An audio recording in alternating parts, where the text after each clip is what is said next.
آپ کو لگ رہا ہوگا مجھے بچا کر آپ نے بڑا کوئی ہیرو والا کام کیا ہے، لیکن ایسا کچھ نہیں ہے۔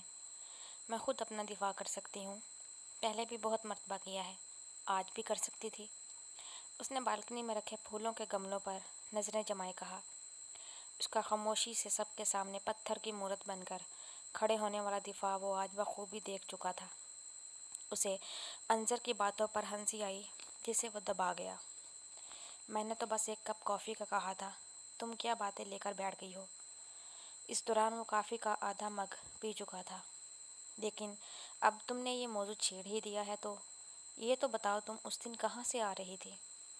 آپ کو اس سے کیا؟ اس نے پھر تیکھے انداز میں کہا۔ انظر، آرام سے بات کیا کرو۔ زرار کو انظر کا لب و لہجہ پسند نہ آیا۔ اس نے تحمل سے تنبیہی انداز میں کہا، عجیب لڑکی ہے، ہر سوال کا اس کے پاس الٹا ہی جواب ہوتا ہے۔ اس نے سوچا، میں نے بس اتنا ہی پوچھا ہے، کہاں سے آ رہی تھی؟ آئی ایم سوری، لیکن میرے پاس ایسے سوالوں کا کوئی جواب نہیں، کہہ کر وہ اٹھتی ہوئی تیزی سے باہر چلی گئی۔ اسے روک ٹوک اور دوسروں کے تفتیشی سوالوں سے سخت چڑ تھی، جن کے جواب میں یا تو وہ خاموش رہتی یا ایسا ہی کچھ الٹا سیدھا جواب دیتی جو وہ زرار کو دے چکی تھی۔ اور ہاں، آپ کو ایسے پتہ چلا کہ مجھے پینٹنگ آتی ہے؟ اس نے اٹھتے ہوئے یاد آنے پر پوچھا۔ یہ جو تم نے اوپر والے سارے پورشن میں جگہ جگہ پینٹنگز بنا کر آویزاں کی ہوئی ہیں، ان پر لکھے تمہارے نام سے، تم تو کچھ بتاتی نہیں، جیسے آپ نے تو اس دن بتا دیا تھا نا کہ آپ اتنے دیر بعد کیوں واپس لوٹے ہیں۔ وہ دو بدو بولی۔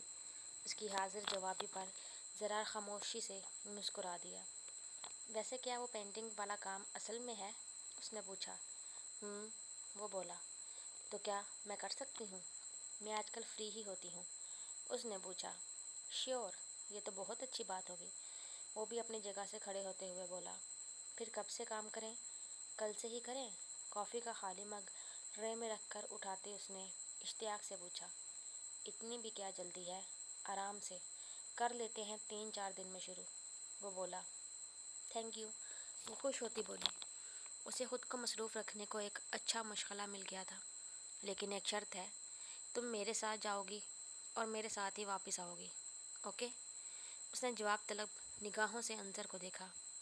پھر کیا کہتی ہو؟ اسے جواب نہ دیتا دیکھ وہ بولا۔ اتنی بھی کیا جلدی ہے، آرام سے 3-4 دن میں سوچ کر بتاتی ہوں، وہ شرارت سے کہتی وہاں سے نکلتی چلی گئی۔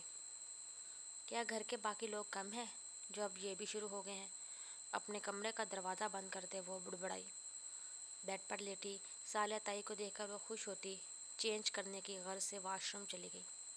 دوسری طرف اس کی باتوں پر مسکراتا زرار کمرے کے کھلے دروازے کو بند کرتے جہاں سے کچھ لمحے قبل انظر نکلی تھی، اپنا لیپ ٹاپ کھول کر بیٹھتا فٹ بال میچ دیکھنے لگا۔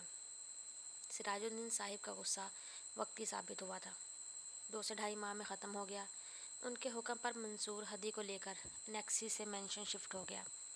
تھوڑے دنوں بعد ایک شاندار تقریب کی گئی جس میں ہدی اور منصور کے ولیمے کے ساتھ سب کی باہمی رضا و مشاورے سے حسیب اور سمن کو رشتہ ازدواج میں منسلک کر دیا گیا، جس سے بہن کی سامنے سراج الدین صاحب کا سر اٹھا۔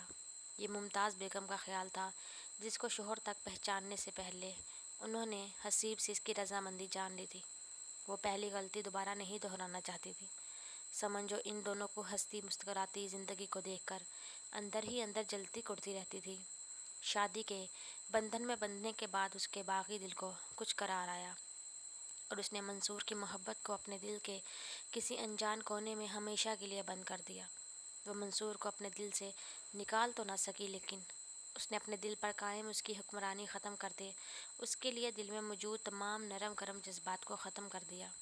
وقت گزرا، سیر و تفریح، روز کی ناز برداریاں کم ہوئی تو ہدی کے سر پر سے عشق کا خمار اترا، اور پھر دونوں کی شادی شدہ زندگی میں کبھی نہ ختم ہونے والے مسائل جنم لیتے چلے گئے۔ شادی کے بعد کچھ ماہ تو ان دونوں کو ایک دوسرے سے فرصت ہی نہ ملی تھی۔ منصور سے آدھا پاکستان گھما چکا تھا، اب تو وہ بھی لاہور کے راستوں سے مکمل طور پر واقف ہو چکی تھی۔ ولیمہ کے بعد منصور پھر اسے گھمانے لے گیا تھا۔ واپس آنے پر جب اس نے اپنی ذمہ داریاں سنبھالنی شروع کی تو وہ ہدی کو پہلے کی طرح وقت نہ دے پاتا۔ اس دوران ہدی نے گھر کے ہر فرد کی ذہنیت کو سمجھا اور جلد ہی اردو زبان سیکھ لی۔ اس نے جلد ہی الگ گھر کے بارے میں سوچنا شروع کر دیا۔ جس تہذیب و ثقافت سے اس کا تعلق تھا وہاں پر مخلوط خاندانی نظام کا کوئی تصور نہیں تھا۔ شادی کے بعد لڑکی اپنے شوہر کو لیتی اور علیحدہ ہو جاتی، مگر یہاں آ کر اسے سب کے بیچ رہنا پڑ گیا، جو وہ زیادہ عرصہ برداشت نہ کر سکی، اور اس نے منصور سے الگ گھر کا مطالبہ کیا۔ اس دن ان دونوں کے درمیان پہلی لڑائی ہوئی۔ وہ تو اردو زبان سیکھ چکی تھی لیکن منصور عربی زبان نہیں جانتا تھا، اس لیے اس سے خوب لڑنے جھگڑنے کے بعد اس نے کھلے دل کے ساتھ تمام گھر والوں کو عربی میں بھلا بھلا کہتے اپنی بھڑاس نکالی۔ اپنا غصہ کنٹرول کرتا منصور یہ تو نہیں جان پایا کہ وہ کیا کہہ رہی ہے، مگر اس کے انداز، لب و لہجے سے وہ سمجھ گیا کہ وہ کچھ برا ہی کہہ رہی تھی۔ اس روز منصور کو شدت سے اس بات کا احساس ہوا کہ شاید اس نے شادی کرنے میں جلد بازی سے کام لیا ہے۔ اسے ہدی کو کچھ اور جاننا چاہیے تھا۔ پسند کی شادی کر کے وہ پہلے ہی اپنے گھر والوں کو ایک دھچکا دے چکا تھا۔ اب علیحدگی اختیار کر کے وہ اور گناہ گار نہیں ہونا چاہتا تھا۔